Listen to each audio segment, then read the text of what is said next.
Olá pessoal, seja bem-vindo aí no nosso segundo episódio, né? Vem que eu te mostro.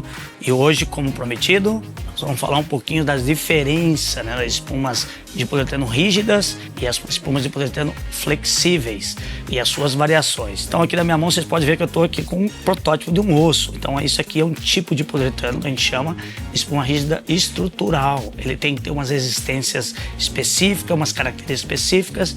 Então lembrando, a gente falou um pouco lá da reação do poliol e do isocianato, né? Os polióis têm um grupo hidroxílicos que melhoram essa questão de resistência, essa questão de formação. Então, cada aplicação tem seu grupo de polióis, ok? E também os isocianatos têm as suas particularidades, eles que determinam algumas especificações que a gente precisa dentro desse mundo. Então, nesse caso, a gente está falando de uma espuma rígida estrutural, de uma espuma rígida de isolamento e também estamos falando do flexível, que também tem as suas gamas de variações. Como estou demonstrando, estou sentado sobre uma espuma flexível, é uma flexível moldado, que deve estar no seu dia a dia, na sua casa, na sua cadeira de escritório. Você deve ter também os modelos de estofados, de colchões, que são tipos de espumas flexíveis.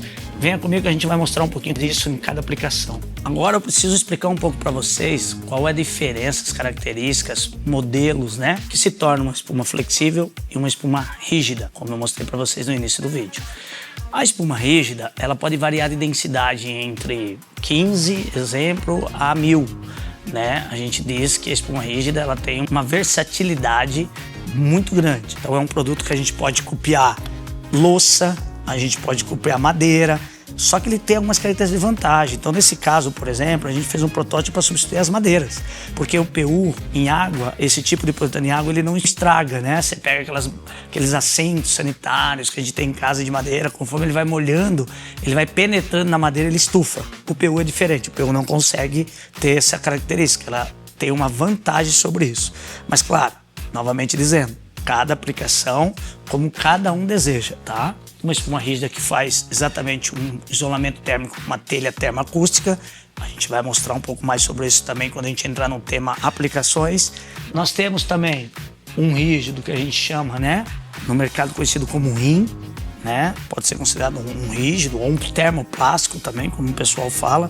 Ele tem uma resistência superior então ao estrutural, mas ele não deixa de ser da cadeia do poliuretano com cadeias fechadas e resistências mecânicas elevadas, né? Então, pessoal, esse é um pouco das espumas rígidas. Se a gente vai para o mercado de colchões, no mercado de espuma flexível, a gente pode falar de uma flexível de moldado, a gente pode falar de um mousepad, por exemplo. Ele pode ser considerado como pele integral, mas como pode fazer de flexível moldado.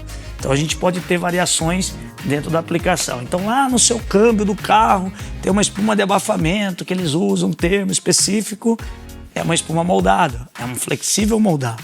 As espumas flexíveis a gente consegue ter uma variação de conforto, né, de densidade também, como eu falei para vocês, mas olha isso, você pode gerar aqui conforto, necessidade de dureza, né? Na diferenciação com a espuma rígida, você já não consegue ter tanta variação de conforto. O fator conforto não é o elevado nas espumas estruturais, nas espumas rígidas de isolamento. Aí tem outras características. Isso que faz a diferença entre o mundo de espuma rígida e o mundo de espuma flexível.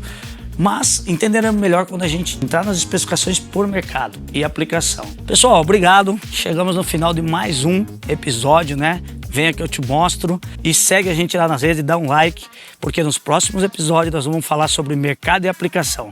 Com isso nós vamos entender um pouco melhor sobre o mundo do poliuretano. Vem que eu te mostro.